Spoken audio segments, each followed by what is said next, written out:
जय जोहार। Public post में आपका स्वागत है। और ये सरकार क्या कर रही है? आपका जल, जंगल, जमीन, जानवर और आपका जान वो छीन लेना चाहती है, आपका जिंदगी छीन लेना चाहती है। अभी सुप्रीम कोर्ट की तरफ से ये जजमेंट आया है कि आदिवासी लोगों को भी जो है क्रीमी लेयर में शामिल किया जाए। इसके बारे में आप क्या कहना चाहते हैं? मैं सीधे सीधे एक सवाल करना चाहता हूँ, क्या आज के समय में इस देश में जाति और धर्म के नाम पे जो भेदभाव था वो खत्म हो चुका? जानकारी में, मेरे जानकारी में तो है नहीं।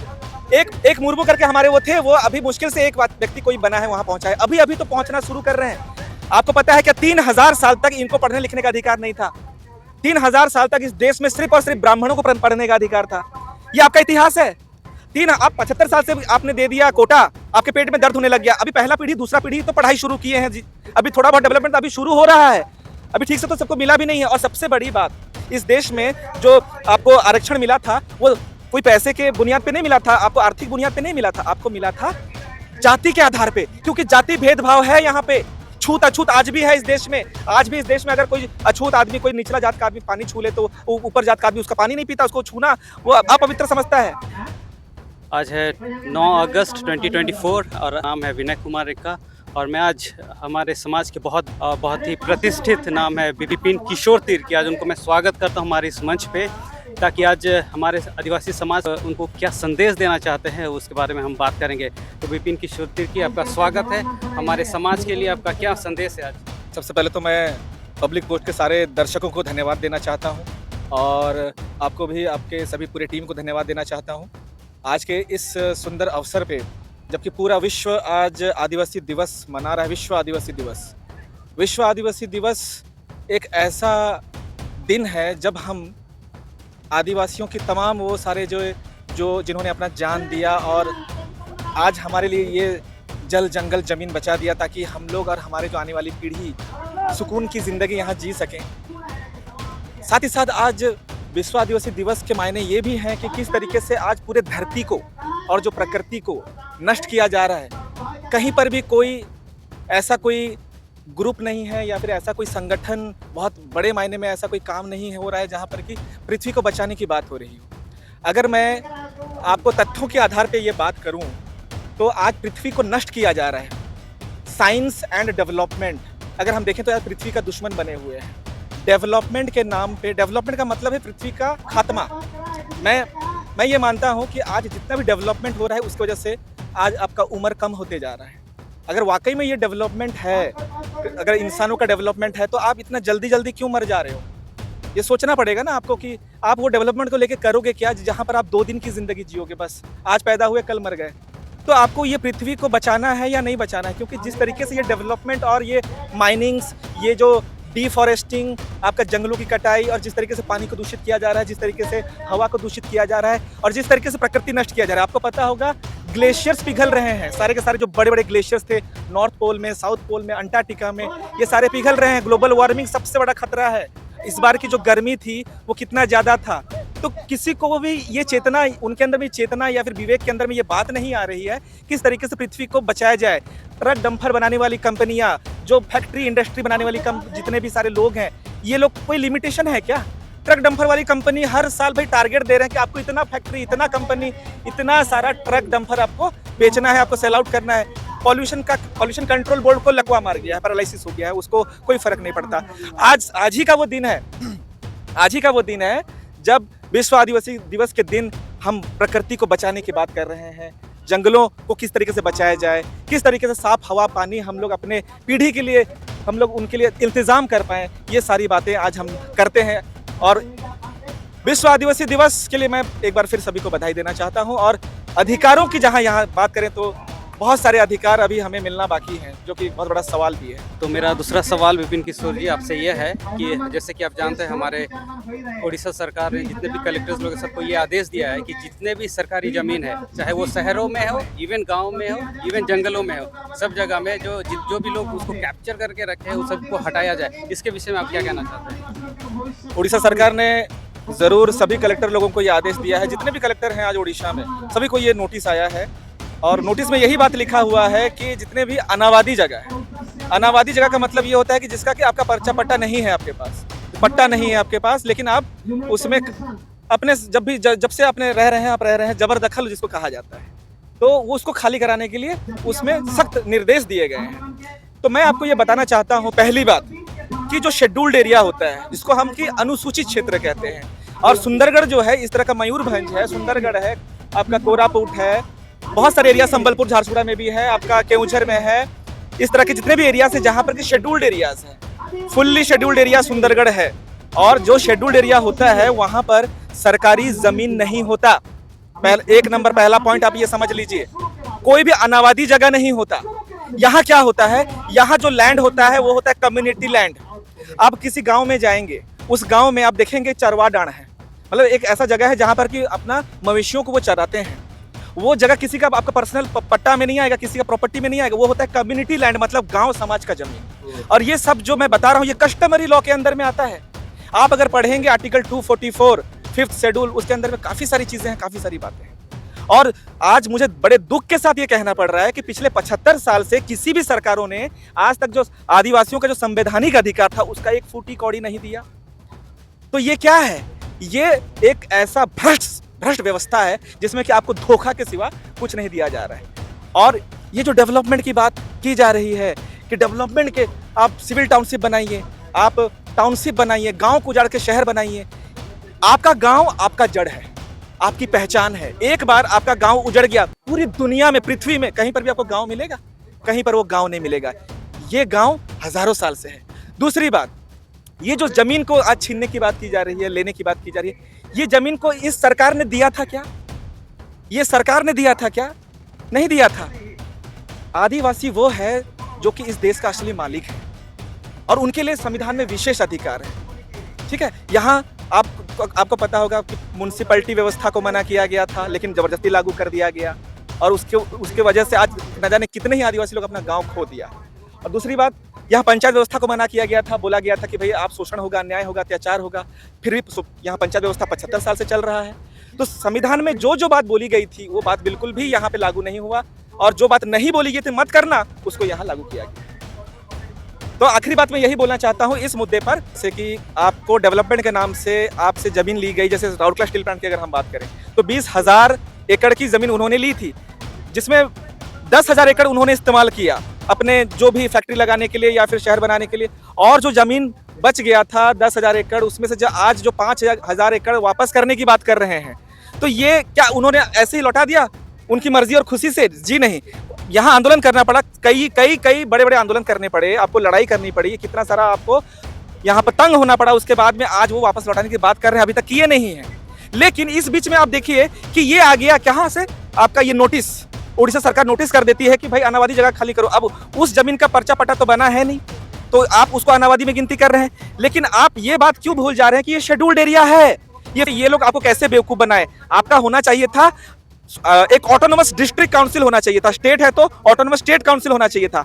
आपने ऑटोनोमस डिस्ट्रिक्ट काउंसिल तो नहीं बनाया, आपने टीएससी बनाया। अच्छा, टीएससी का चेयरमैन किसको बनाया? आदिवासी को बनाया। आप देखिए पिछले पूरे 75 साल से यहाँ एक मुख्यमंत्री जो था, जो जनरल आदमी था, वो टीएससी का चेयरमैन बन के बैठा हुआ था। तो आपका स्वयं शासन का व्यवस्था तो आपको ठग दिया गया भाई। एक स्वयं शासन का मतलब ही यही है कि गैर आदिवासी आपको शासन नहीं कर सकते। तो टीएससी का चेयरमैन जब 75 साल से कोई गैर आदिवासी बन के था, इसका मतलब आपके 75 साल तो धोखा हुआ आपके साथ। वो गैर आदिवासी आपका डेवलपमेंट के लिए थोड़ी ना काम करेगा, इसलिए तो मना किया गया था कि वहां एक आदिवासी को बैठाना चाहिए। तो संविधान का बिल्कुल विरुद्ध काम हुआ है। और आज जो यहाँ पे नोटिस आई है, इस नोटिस का हम लोग घोर विरोध करते हैं। ये नोटिस इस एरिया के लिए बिल्कुल हम लोग लागू नहीं होता। अगर ये सरकार संविधान नहीं मानती, हम इस सरकार को नहीं मानते। अभी सुप्रीम कोर्ट की तरफ से ये जजमेंट आया है, स्टेटमेंट आया है, जजमेंट नहीं बोलेंगे, स्टेटमेंट आया है कि आदिवासी लोगों को भी जो है क्रीमी लेयर में शामिल किया जाए। इसके बारे में आप क्या कहना चाहते हैं? देखिए, आपको कुछ बुनियादी बातों को समझना पड़ेगा इससे पहले कि मैं इस जो भी आप सवाल कर रहे हैं इसका जवाब दूं। एक कुछ बुनियादी बातों पर आपको ध्यान देना पड़ेगा। सबसे पहली बात तो ये है कि आज सुप्रीम कोर्ट ने ये कहा कि जो भी जिनको भी कोटा प्राप्त है, जिनका डेवलपमेंट हो गया, उनको अब हम आगे कोटा उनको प्रदान ना किया जाए, बल्कि जो रह गए हैं बचे खुचे उनको, तो उनका पूरा का पूरा जो केंद्र बिंदु है वो इस बात पर टिका हुआ है कि आर्थिक आधार पे, ओके। और वो जो बात कर रहे हैं वो आर्थिक यानी कि इकोनॉमिक डेवलपमेंट के आधार पे वो बोल रहे हैं कि आपको कोटा मिल गया, आपका डेवलपमेंट हो गया, अब आप कोटा को आपका जरूरत नहीं है। मैं सीधे सीधे एक सवाल करना चाहता हूं, क्या आज के समय में इस देश में जाति और धर्म के नाम पे जो भेदभाव था वो खत्म हो चुका? आज सुप्रीम कोर्ट ने डेवलपमेंट की बात करें, डेवलपमेंट मिल गया है तो हटाइए। अगर इतना ही डेवलपमेंट हुआ है तो मेरे ख्याल से आज सभी आदिवासी तो आज IAS officer, OAS officer, doctor, engineer सारे बड़े बड़े पद पे बैठ गए होते। आप देख लीजिए, आज तक कोई चीफ जस्टिस आदिवासी बना? आज तक कोई सुप्रीम कोर्ट, कितने सारे जज आपने आदिवासी देखा? प्राइम मिनिस्टर देखिए, प्रेसिडेंट के हाथ में कोई पावर होता नहीं है, सारे पावर हमारे जो डेमोक्रेसी का जो सिस्टम है उसमें प्रधानमंत्री को दिया गया है। प्रधानमंत्री अगर वो आगे प्रेसिडेंट को देना चाहेगा तब वो हो सकता है, पावर वो कंट्रोल कर सकता है, लेकिन वो राष्ट्रपति शासन वो बात की बात है। प्रधानमंत्री कोई आदिवासी बना है? अभी तक नहीं बना है। अभी देखिए, आपका जो भी सेक्रेटरीट में जो सेक्रेटरी हैं, चीफ सेक्रेटरी, जैसे सीएम का होता है, पीएम का होता है, वो चीफ सेक्रेटरी वगैरह आदिवासी बने हैं कभी? आपकी जानकारी में, मेरे जानकारी में तो है नहीं। एक मुर्मू करके हमारे वो थे, वो अभी मुश्किल से एक व्यक्ति कोई बना है, वहां पहुंचा है। अभी तो पहुंचना शुरू कर रहे हैं। आपको पता है क्या 3000 साल तक इनको पढ़ने लिखने का अधिकार नहीं था? 3000 साल तक इस देश में सिर्फ और सिर्फ ब्राह्मणों को पढ़ने का अधिकार था। ये आपका इतिहास है। आप 75 साल से आपने दे दिया कोटा, आपके पेट में दर्द होने लग गया। अभी पहला पीढ़ी, दूसरा पीढ़ी तो पढ़ाई शुरू किए हैं जी। अभी थोड़ा बहुत डेवलपमेंट अभी शुरू हो रहा है, अभी ठीक से तो सबको मिला भी नहीं है। और सबसे बड़ी बात, इस देश में जो आपको आरक्षण मिला था वो कोई पैसे के बुनियाद पे नहीं मिला था, आपको आर्थिक बुनियाद पे नहीं मिला था, आपको मिला था जाति के आधार पे, क्योंकि जाति भेदभाव है यहाँ पे। छूत अछूत आज भी है इस देश में। आज भी इस देश में अगर कोई अछूत आदमी, कोई निचला जात का आदमी पानी छू ले तो ऊपर जात का आदमी उसका पानी नहीं पीता, उसको छूना वो अपवित्र समझता है। तो ये जो मानसिकता है, इस मानसिकता को आप खत्म किए? आपने खत्म नहीं किया। इस मानसिकता की कोई चर्चा की आपने? कोई चर्चा नहीं किया। आपको कोटा हटाना है। अगर आप कोटा हटा रहे हैं, बहुत अच्छी बात है, हटाइए। पहले जाति हटाइए, ये जाति का भेदभाव हटाइए। ये जाति व्यवस्था किसने बनाया? हमने तो नहीं बनाया था भाई। हमने बनाया था क्या? पूरी दुनिया जानती है कि ब्राह्मणों ने ये बनाया था, बाकी किसी भी समाज में ऐसा नहीं है। तो पहले आप ये जाति भेद खत्म करिए, उसके बाद ये कोटा खत्म करने का बात करिए ना। क्योंकि ये जो कोटा मिला था वो आर्थिक आधार पे नहीं मिला था। वो आप भले ही आप एग्जाम्पल ले लीजिए ना डॉक्टर अंबेडकर का, वो पढ़ लिख करके इतने बड़े आदमी बन गए थे, फिर भी उनके साथ भेदभाव होता था। आपको पता है, उनको क्वार्टर नहीं मिल रहा था, उनको रहने के लिए घर नहीं मिल रहा था, उनको पीने के लिए स्कूल में पानी नहीं मिल रहा था। बहुत सारी उनका आप कहानी देखिए। तो और एक बात मैं इसमें जोड़ना चाहता हूं, अगर आप लोग को वाकई में ये भेदभाव को समझना है, आपको लगता है कि पढ़ लिख के वो डेवलपमेंट कर लिया, बड़ा पोस्ट हासिल कर लिया, लेकिन मेरा पॉइंट ये है कि बड़ा पोस्ट हासिल करने के बाद भी किस तरीके से उनको जाति के आधार पे, उनको धर्म के आधार पे किस तरीके से उनको भेदभाव किया जाता है, उनको अंडर एस्टिमेट किया जाता है, या फिर उनका शोषण, एक्सप्लॉइट किया जाता है उनको। आप देखिए, मैं आपको ताजा एग्जाम्पल दे रहा हूँ। आज सुंदरगढ़ की हम बात करते हैं। सबसे पहला तो आज हमारा जो सुस्मिता मिंज का जो अभी हाल ही में, जिनका अभी हमारा ये मानना है कि उनका मर्डर हुआ है। उनका मर्डर, कोई अपना पीठ जला करके सुसाइड कैसे करता है वो हमें नहीं पता भाई, ठीक है। तो आप देखिए किस तरीके से वो एक बड़े पोस्ट में थी, एक असिस्टेंट कलेक्टर के पोस्ट में थी, और किस तरीके से उसका भाई का ये स्टेटमेंट आया है मीडिया के सामने कि किस तरीके से उसके साथ वहां पर भेदभाव होता था, टॉर्चर होता था, किस तरीके से उसको मानसिक तौर पे यातनाएं दी जाती थी, और किस तरीके से बहुत सारी उनके साथ जोर जुल्म किया जाता था।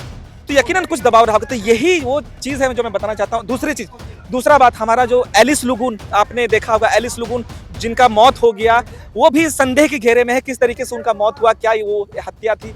क्योंकि अच्छे से जांच ही नहीं हुआ यार। ये दोनों केस में आप देखिए, अच्छे से जांच हुआ क्या? यही होता है।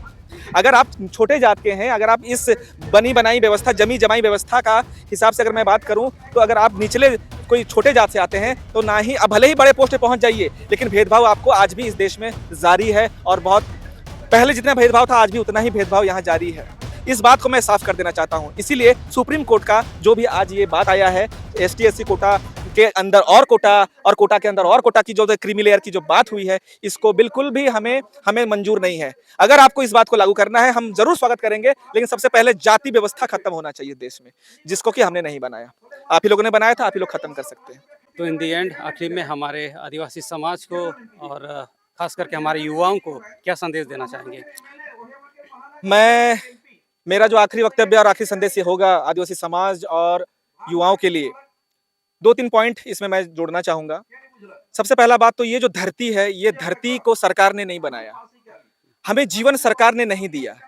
ये सरकार जब आई उससे कई हजारों साल पहले से हम लोग यहाँ रहते हुए आ रहे हैं, और इस धरती पे जीने वाले तमाम इंसान, पशु पक्षी और सभी लोगों का जीने का हक है।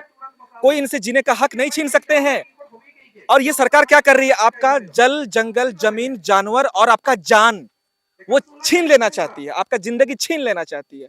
मैंने पहले भी अपने कई सारे वीडियोस में बताया है न्यू वर्ल्ड ऑर्डर के बारे में, एजेंडा 2030 के बारे में। आज आपको पता होगा कि ये जो वैक्सीन, कोरोना के नाम से जो वैक्सीन दिया गया था, उस वैक्सीन की वजह से कितने सारे लोग मौत के घाट उतारे जा चुके हैं। ये एजेंडा 2030 है, मैं कई बार 2016 से बता रहा हूं। तो आज ध्यान देने की जरूरत है, ये आपका जान का बात है, आपका जान जिंदगी का बात है, आपका भविष्य की बात है। अगर आज सारे आदिवासी यूथ अपना जान जिंदगी भविष्य के लिए खुद अगर नहीं खड़े होंगे तो मैं कुछ नहीं कर पाऊंगा, हम लोग कुछ नहीं कर पाएंगे। लेकिन अगर यकीनन हम सभी लोग मिल जाए तो बहुत कुछ कर सकते हैं। आप आज शेख हसीना चली गई ना देश छोड़ करके, इस्तीफा दे करके, आज पब्लिक ने वहां कब्जा कर लिया ना, तो बिल्कुल ये चीज हो सकता है इंडिया में भी, और बहुत जल्दी आप देखेंगे ये चीज, इसी तरह का परिस्थिति इंडिया में भी होने जा रहा है। इसीलिए मैं ये कहना चाहता हूं, अभी जो आने वाला जो समय है ये बहुत ही खतरनाक समय है। आपका जल जंगल जमीन जानवर और आपका जान खतरे में है, और इसीलिए आपको जागरूक हो जाना है, आपको हमारे साथ जुड़ना है और शिक्षित होना है।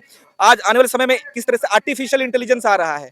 अभी एक मैं वीडियो देख रहा था जिसमें कि अमेज़न कंपनी के अंदर में जहां बहुत सारे हजारों कर्मचारी काम करते थे, वहां पर उन हजारों कर्मचारियों को उन्होंने निकाल दिया, उनकी जगह में अब रोबोट्स आ गए।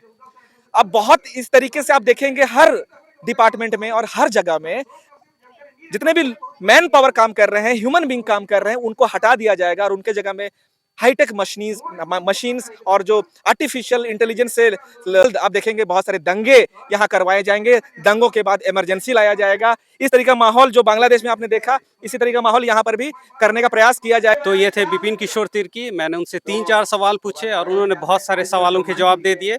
तो मैं सभी दर्शकों को और सभी खासकर युवा भाई और बहनों को मैं अनुरोध करता हूं कि वो बिपिन किशोर तिर्की साथ ही साथ हमारे साथ भी ज़्यादा से ज़्यादा संख्या में जुड़े, ताकि हम एक आने वाले समय में हम साथ मिल करके हमारे समाज के लिए बहुत बेहतर काम करें। धन्यवाद।